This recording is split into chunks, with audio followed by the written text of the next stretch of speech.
Hello, students. Today I'm going to start our new chapter, chapter 6, बड़े घर की बेटी, जिसके लेखक है मुंशी प्रेमचंद। मुंशी प्रेमचंद हिंदी के उपन्यास सम्राट के नाम से विख्यात मुंशी प्रेमचंद का जन्म 31 जुलाई 1880 को वाराणसी के पास लम्ही नामक गांव में हुआ। इनका वास्तविक नाम धनपत राय था। इनका बचपन आर्थिक संकटों से बीता। पिता की मृत्यु के बाद इन्हें प्राइमरी विद्यालय में शिक्षक की नौकरी करनी पड़ी। नौकरी करते करते इन्होंने बीए की परीक्षा उत्तीर्ण की तथा अध्यापक से सब डिप्टी इंस्पेक्टर ऑफ स्कूल के पद पर भी पहुंचे।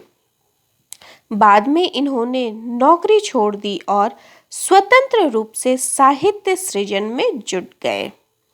प्रेमचंद ने हिंदी में अनेक उत्कृष्ट उपन्यास तथा कहानियां दी है।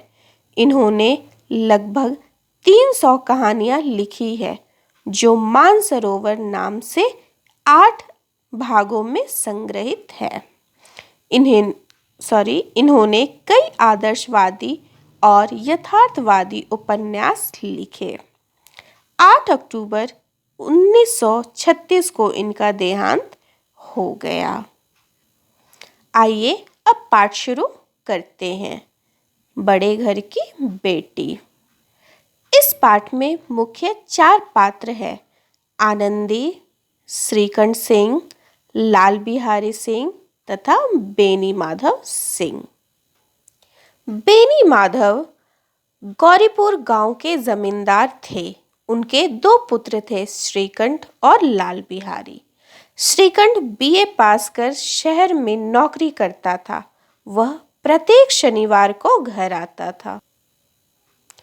उसका छोटा भाई लाल बिहारी घर में ही रहता था। वह अनपढ़ था, किंतु कुश्ती का बड़ा शौकीन था।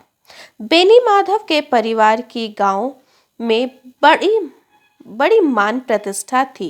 पारिवारिक समस्याओं के समाधान के लिए ग्रामवासी उनके घर आया करते थे।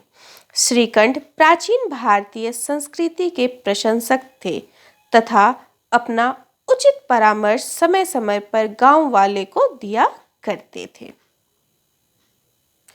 आनंदी श्रीकंठ की पत्नी थी। वह एक बड़े जमींदार की पुत्री थी।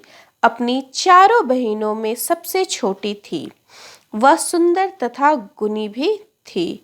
उसके पिता के घर विभिन्न प्रकार के राजसी ठाट बाट थे, किंतु उसे अपने ससुराल बड़ी साधारण ही मिली थी।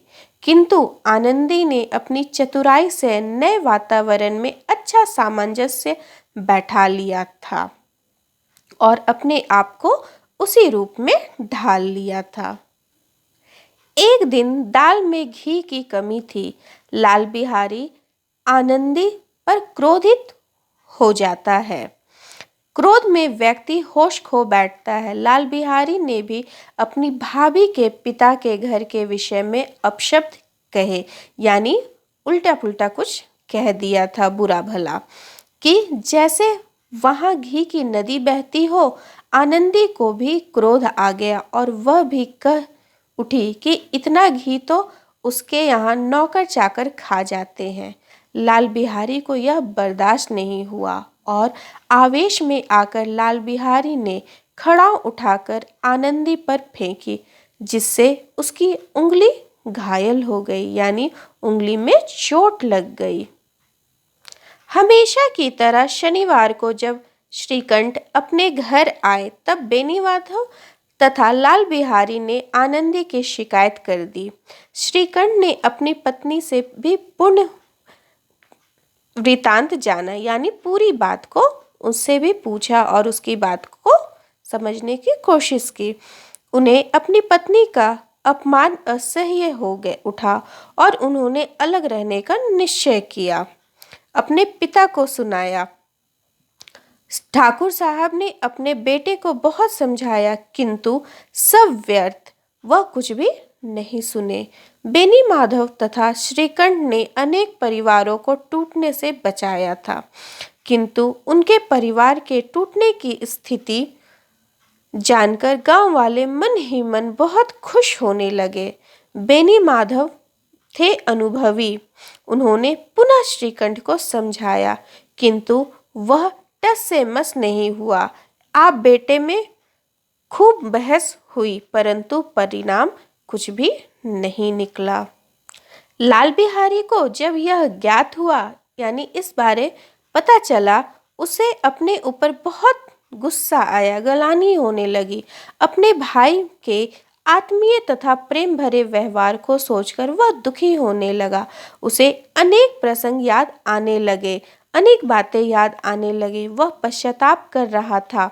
उसे आशा थी कि बड़े भाई उसे समझा देंगे, उसे माफ कर लेंगे, किंतु ऐसा कुछ भी नहीं हुआ। निराश होकर भारी मन से वह भाभी के कमरे तक गया और कहा कि वह घर छोड़कर जा रहा है। उधर आनंदी भी मन में स्वयं को दोषी मान रही थी, सोच रही थी। व्यर्थ में उसने सारी घटना पति को बताई। उसे अपने पति पर क्रोध आ रहा था कि छोटी सी बात के लिए इतने नाराज हो उठे थे। वह स्वयं रोने लगी। रोते हुए उसने अपने पति को लाल बिहारी को रोकने के लिए कहा, किंतु पति पर उसका कोई प्रभाव नहीं पड़ा। अंततः आनंदी ने ही लाल बिहारी का हाथ पकड़कर जाने से रोक लिया। यह दृश्य देख श्रीकंठ का हृदय भी द्रवित हो उठा।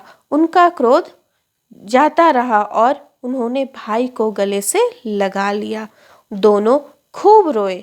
आंसुओं में उनके मन का सारा मैल धुल गया। बेनी माधव सिंह यह दृश्य देखकर गदगद हो उठे, खुश हो गए। बड़े घर की बेटी ऐसी ही होती है, मन ही मन उन्होंने सोचा और कहा। गांव के सभी व्यक्तियों ने सुना और यही कहा, बड़े घर की बेटियां ऐसी ही होती है, ये बिगड़े हुए काम भी अंत में बना लेती है। अतः इस कहानी से हमें यही समझ में आता है कि कुलीन परिवार की, यानी बड़े घर की बेटियां, स्त्रियां ससुराल में आपसी प्रेम तथा एकता बनाने में अहम भूमिका निभाती है। अहंकारी तथा हट्टी होने पर भी वे संयुक्त परिवार को बिखरने नहीं देती। बिगड़ी बात को सुधारना उन्हें बखूबी आता है। आनंदी ने भी यही किया। उसने अपना कौशल एवं समझदारी दिखाते हुए दोनों भाइयों को, श्रीकंठ तथा लाल बिहारी को, पुनः एक कर दिया और अच्छे से सब एक साथ मिलजुल कर रहने लगे। इस पाठ को आप लोग अच्छे से पढ़ोगे।